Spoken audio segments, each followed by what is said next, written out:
베트남 서버에서는 현재 신규 캐릭터 발리카가 등장을 했습니다. 그래서 발리카를 뽑아서 조금 사용을 해봤는데 저속한 단어를 제가 좀 쓰기 싫은데 완전히 도라이예요 이거.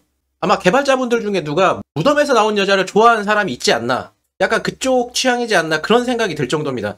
어마어마한 능력치를 가지고 있고 이제 나온 다음에 제대로 평가를 또 해봐야겠지만 지금 상태로는 기존에 있었던 OP급들 SSR과 반신 악마 이 사이 어딘가쯤의 등급인 걸로 느껴질 정도예요. 그러니까 굉장히 좋고, 단점이라고 한다면 전사라서 좀 쓰기가 힘들다 정도가 있고 나머지는 다 장점입니다. 가성비부터 능력, 외모 뭐 이런 것들 다 포함해서 스킬 구성 자체도 버릴 거 하나 없이 좋은 것들로만 꽉꽉 채워놨어요. 그러니까 SR 캐릭터라고 한다면 약간 삐거덕거리는 게 있어야 되거든요. 1번 스킬이 좋으면 2번 스킬에서 좀 노답이고, 2번 스킬이 좋으면 얘는 궁극기만 보고 쓰는 캐릭터고, 이런 게 있어야 되는데 이런 게 없어요. 그냥 모든 스킬이 다 좋습니다. 그래서 높은 진급의 상태로는 이제 정식 출시가 된다면 추가적으로 실험을 해봐야 될 것 같고, 이제 강력한 캐릭터들은 떡밥부터 알아보죠. 지금은 사라졌습니다만 늪의 제왕이라든지 이런 꿈세계의 보스들, 이러한 보스들을 상대할 때 캐릭터 진급이 낮을 때는 메이가 얼마나 센지 다들 느껴보셨을 겁니다. 어쨌든 진급이 낮을 때는 메이가 여기서 완전히 골목대장인데, 그래서 한번 딜 실험을 해보겠습니다.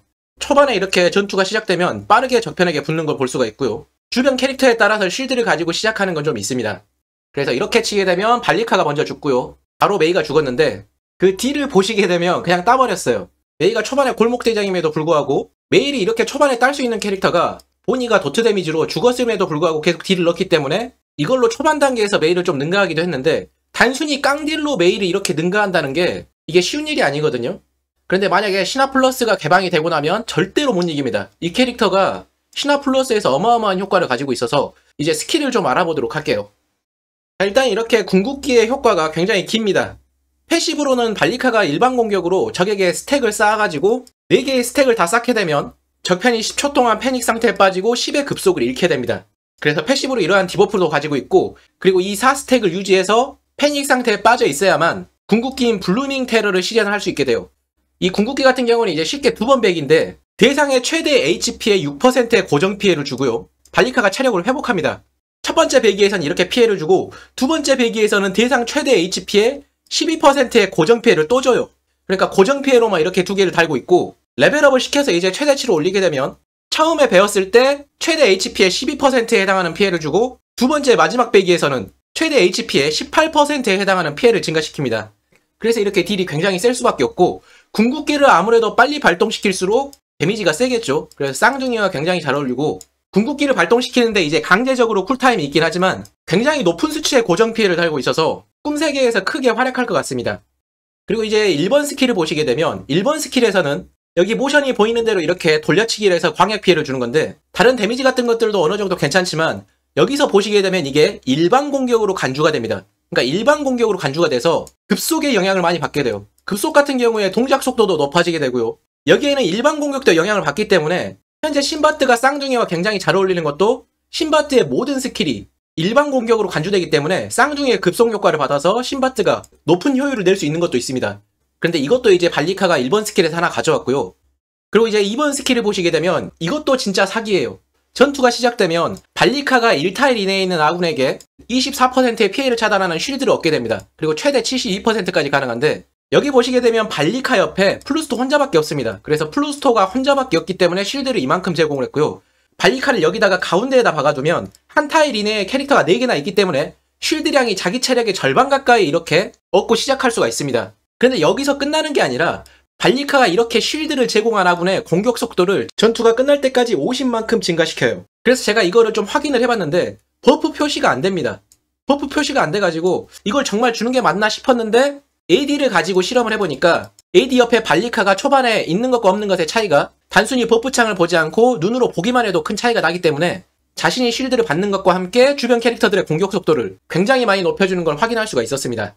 그래서 웬만하면 아군 사이에 이렇게 집어넣어서 전투를 시작하는 게 좋을 것 같고요. 이제 주변에 캐릭터가 많이 있으면 무조건 좋기 때문에 플루스토를 이렇게 앞열에 배치를 하면서 쌍둥이도 어차피 밧줄을 연결해야 돼서 이렇게 양옆으로 배치를 해야 되기 때문에 그냥 기존에 있던 캐릭터들하고 잘 써라고 나온 것 같아요. 그리고 영웅 마스터를 보시게 되면 자신의 공격 속도가 전투 중에 최대 30까지 늘어나는 걸 보실 수가 있고요. 이제 전무강화가 또 일품인데, 신화 플러스를 달성하고 전무강화를 시켜주게 되면 적이 이제 궁극기를 쓰게 됐을 때 발리카가 즉시 그 공격을 차단해버리고 피해에 면역됩니다. 그 다음에 에너지를 소모한다든지 이런 어떤 소모값 없이 나를 때렸던 공격자에게 바로 궁극기 있죠. 2번 베는 거 이거를 시전을 해버립니다.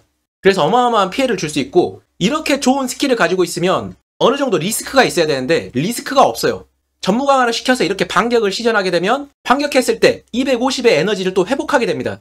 그리고 이러한 궁극기 시전 중에는 군중제의 영향을 받지도 않고 다만 한 가지 제약이 있다면 같은 적에게 이 스킬을 10초마다 한 번씩 사용할 수 있다는 점. 이러한 제약이 있어요. 근데 이걸 10초마다 사용을 하지 않게 되면 너무 말이 안 되죠. 그래서 신화 플러스까지는 무조건 진급을 하는 게 좋고 이제 10강이 됐을 때는 이렇게 반격을 하고 난 이후에 10초 동안 자신의 공격 속도가 또 80이 증가하고 생명력 흡수가 60이나 증가를 하게 됩니다. 이게 말이 안 되는 게 생명력 흡수 60이면 거의 뱀파이어입니다. 이제 샤키르가 스킬에서 생명력 흡수가 40이 달려있는데 이 친구는 60이라서 한 방에 터지지만 않는다면 체력을 회복하는 게 엄청나게 높다는 걸 보실 수가 있을 거예요. 공격 속도도 높고 이 공격 속도를 기반으로 또 높은 생명력 흡수를 가지고 있기 때문에 좀비처럼 좀 사용을 할 수도 있습니다. 그리고 15강을 시켜주게 되면 궁극기로부터 에너지 회복량이 350을 증가하게 되는데 사실 15강 효과는 그렇게 좋다고 볼 수 없고 10강만 시켜줘도 굉장히 가성비 좋게 활용을 할 수가 있게 돼요. 그러니까 성능도 좋은데 가성비까지 다 잡았습니다. 그래서 나오게 된다면 전무강화 10강까지는 일단 시켜준다고 생각을 하시면 좋을 것 같고요. 마지막으로 챔피언 플러스 효과를 보게 되면 이제 아까 봤었던 그 쉴드 있죠. 2번 스킬의 쉴드가 활성화되어 있는 동안에는 발리카가 일반 공격을 때렸을 때 50의 추가 에너지를 회복을 할 수 있게 됩니다. 그래서 이걸로 초반에 에너지를 좀 높여줄 수가 있고 사실상 챔피언 플러스를 찍는 게 자신의 기본 속성 이런 체급들을 높여주기 위해서 찍는 게 크고 신화 플러스의 10강 효과가 굉장히 임팩트가 큰 것 같습니다. 그래서 일단은 이렇게 나오게 된다면 어느 정도 검증이 필요하겠습니다만 뽑고 가신다고 생각을 하시는 게 좋을 것 같고 아무래도 이제 전사기 때문에 이러한 피흡이라든지 이런 게 있어도 PVP에서는 조금 사용하기 힘들 수도 있어요. 이게 어쩔 수 없는 그 포지션에 한계가 있어서 에이론 덱이라든지 이런 것들 만나게 되면 또 비비 이길 수밖에 없고 뭐 챔피언 아레나 정도에서는 또 잘 쓰일 수도 있겠죠. 그래서 PVP 같은 경우에는 활용도가 좀 제한될 수 있지만 꿈세계에서는 일단 나오기만 한다면 누구 하나 나가야 될 것 같습니다. 이제 SR 캐릭터들이 전부 다 강력하게 나오는 것 같아요. 예전과는 다르게 훅인부터 시작해서 보니, 발리카 이런 식으로 SR 캐릭터라고 이제 우습게 볼 게 아닌 것 같습니다. 그럼 발리카 소개 영상은 여기서 마치도록 하고 추가적인 내용이 있다면 또다시 영상으로 찾아오도록 하겠습니다.